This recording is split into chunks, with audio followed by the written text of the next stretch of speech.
Hello students, आज हम लोग प्रॉब्लम करेंगे। कुछ problem heating effect of current से करेंगे और कुछ जनरल प्रॉब्लम और भी करेंगे, एक्स्ट्रा प्रॉब्लम करेंगे। तो सबसे पहला प्रॉब्लम है, find the heat developed in each of the three resistors shown in figure in 1 minute. ये फिगर में करंट फ्लो कर रहा है, 1 मिनट तक के लिए करंट फ्लो किया है। तो 1 मिनट तक अगर करंट फ्लो किया तो डिफरेंट रेसिस्टर्स में कितना हीट प्रोड्यूस होगा, इसको कैलकुलेट करना है। तो इसके लिए क्या करेंगे कि सबसे पहले हम इक्विवेलेंट रेसिस्टेंस निकालकर करंट का वैल्यू मालूम करेंगे। तो इक्विवेलेंट रेसिस्टेंस कैसे निकलेगा, ये दोनों पैरेलल में है और इसके बाद पैरेलल में जोड़ने के बाद इसको हम सीरीज में जोड़ दें, तब हमें इक्विवेलेंट रेसिस्टेंस मिल जाएगा। तो R equivalent is equal to 3 और 6 को हम पैरेलल में जोड़ दें और 1 ओम को हम सीरीज में जोड़ दें। This is equal to 2 ohm plus 1 ohm and this is 3। अब हम करंट निकालेंगे। करंट बराबर क्या होता है, I is equal to E by R equivalent. Current run by the circuit, current run by the circuit is I is equal to E by R equivalent। E का value 9 volt दिया हुआ है और R equivalent हमने calculate किया 3 ओम, तो ये हो जाएगा 3 एम्पियर। तो 3 एम्पियर का करंट फ्लो कर रहा है। अब 3 एम्पियर का करंट हमको मालूम हो गया, यहाँ I का वैल्यू हमको मालूम हो गया, यह 3 एम्पियर है। तो करंट को हम डिस्ट्रीब्यूट करें, इस दोनों में कितना करंट होगा। इससे तो मालूम है कि यह 3 एम्पियर का करंट जा रहा है, लेकिन इस दोनों में पहले हम देखें कि इस दोनों में क्या जा रहा है। पहले इसमें करंट I1 का वैल्यू निकालें। सपोज कीजिए कि यह करंट I1 है, यह करंट I2 है, टोटल करंट 3 एम्पियर है। तो I1 बराबर हम लिख सकते हैं R2 by R1 plus R2 into I। R2 this is 3 ohm divided by R1 plus R2, 6 plus 3 this is 9 into I का वैल्यू है 3 एम्पियर। तो यह हो जाएगा I1 का वैल्यू 1 एम्पियर। तो I1 का वैल्यू हो गया 1 एम्पियर और इसलिए I2 का वैल्यू हो जाएगा 2 एम्पियर। कुल मिलाकर 3 एम्पियर हो गया। अब हम heat produced bye 6 ohm resistor, heat produced bye 6 ohm resistor कितना होगा, I square RT। I square RT formula याद है, तो यहाँ I1 स्क्वायर लिखेंगे, R1 लिखेंगे। I1 कितना है 6, तो 6 का स्क्वायर क्या हो जाएगा 36। R1 का I1 का वैल्यू है 1 एम्पियर, 1 का स्क्वायर इंटू R1 का वैल्यू है 6 ओम इंटू T है 60 सेकेंड, 1 मिनट है। तो यह कितना हो जाएगा 360 joule.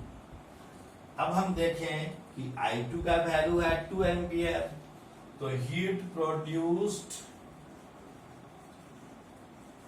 by 3 ohm resistor is equal to I2 square R2T। I2 square क्या होगा 2 का स्क्वायर इंटू R2 का वैल्यू क्या होगा, R2 का वैल्यू दिया हुआ है 3 ओम, तो 3 इंटू 60 सेकेंड के लिए बह रहा है। तो यह हो जाएगा 4 और इंटू 3 12, तो यह हो जाएगा 720 720 जूल। यह एक आंसर आया, यह दूसरे का आंसर आया। और यह 1 ओम से कितना होगा, heat produced by 1 ohm resistor is equal to I square, I है 3 स्क्वायर, रेसिस्टेंस है 1 इंटू 6, यह हो गया 9 into 60, 540 joule. This is your answer.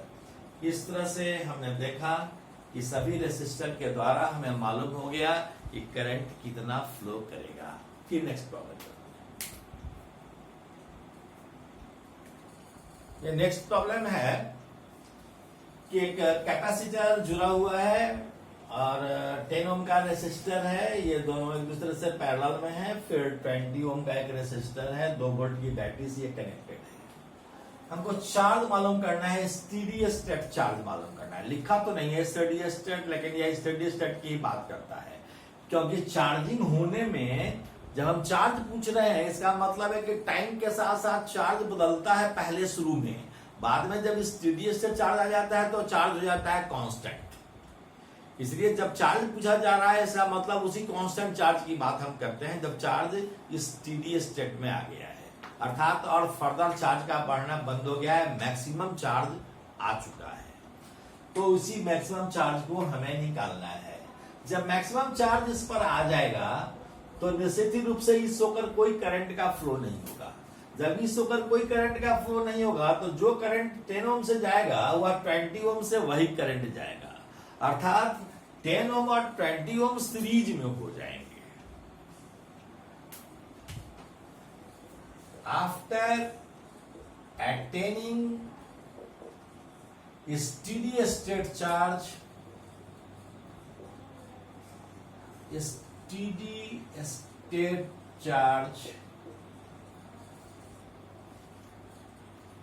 no current flows through the capacitor. So 10 ohm and 20 ohm resistances become in series. So equivalent resistance क्या हो जाएगा? 10 ohm plus 20 ohm, this is 30 ohm. इसलिए current कितना flow होगा? I is equal to E by R equivalent. E है 2 volt, R equivalent है 30 ohm, this is 1 by 15 ampere.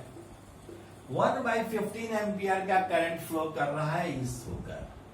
तो यहां मान लीजिए कि यहाँ का पोटेंशियल VA है, यहाँ का पोटेंशियल VB है, तो VA माइनस VB क्या होगा? इसलिए VA minus VB is equal to I into R। तो I कितना है? I into R equivalent. I है कितना? 1 by 15 और R इक्विवेलेंट कितना है? R इक्विवेलेंट है 10 ohm into 10, this is 2 by 3, 2 by 3 volt यह हो गया। तो जो VA माइनस VB, इसके लिए भी जो पोटेंशियल डिफरेंस है, इसके लिए भी वही potential difference VA minus VB है। तो charge stored at capacitor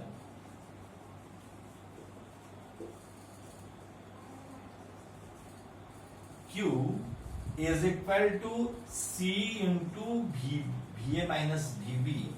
Q बराबर CV है, जहां V पोटेंशियल डिफरेंस होता है, यहाँ पोटेंशियल डिफरेंस के जगह पर VA माइनस VB लिखे हैं। तो C का वैल्यू है 6 माइक्रोफैराड और VA माइनस VB का वैल्यू निकाले हैं 2 by 3 वोल्ट। तो दोनों को अगर हम मल्टीप्लाई करते हैं तो 4 माइक्रोकुलम्ब इज योर आंसर। इस तरह से हम इस प्रॉब्लम को सॉल्व किए। एक प्रॉब्लम और करते हैं। कितना मिनट हो गया?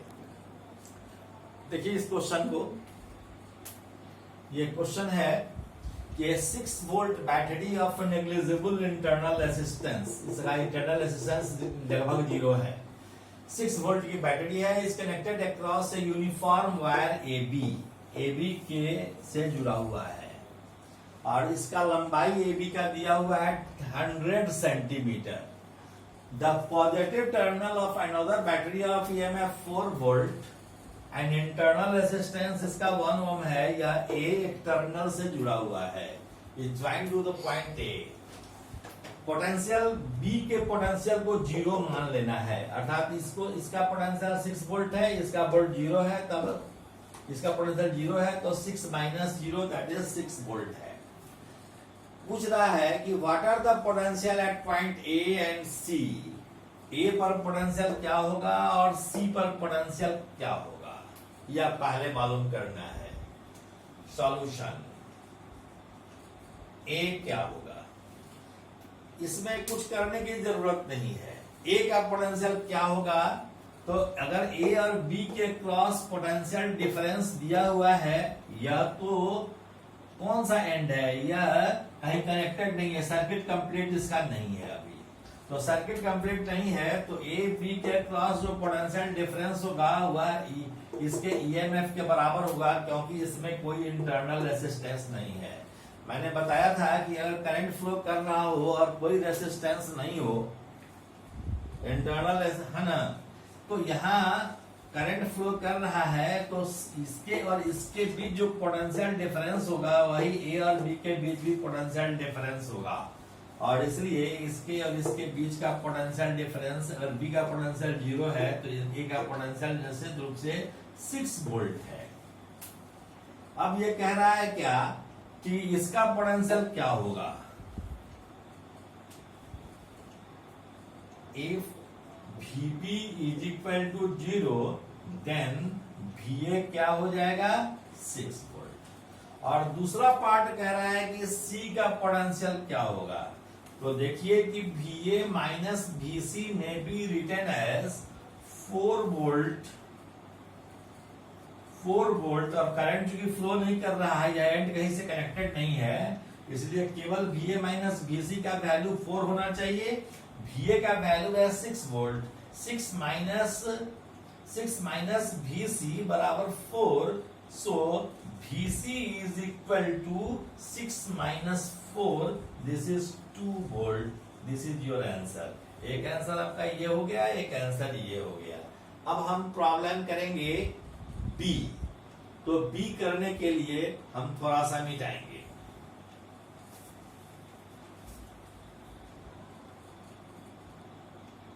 अब पूछ रहा है कि एट विच पॉइंट डी, यह डी ए से कितना दूरी पर हो, at which point D of the wire A B the potential is equal to potential at सी।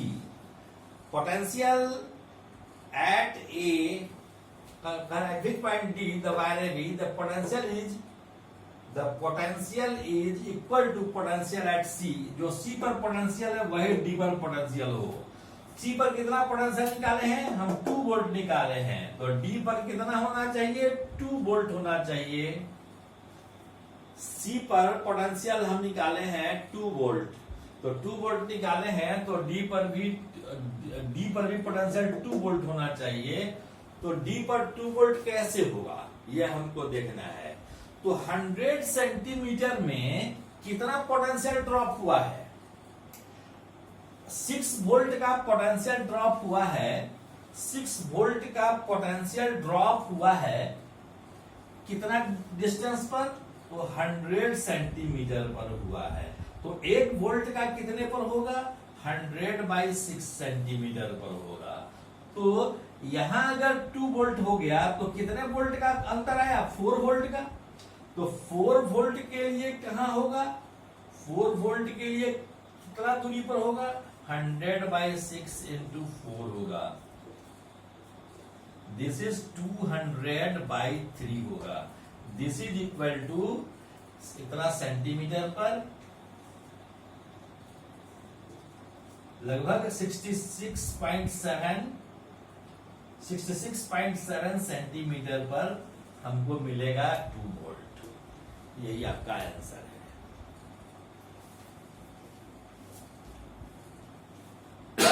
अब क्वेश्चन सी देखिए, if the point C and D are connected by a wire, C और D को connect कर दिया, तब ऐसी स्थिति में पूछ रहा है कि what will be the current through it, इस होकर कितना करंट फ्लो करेगा।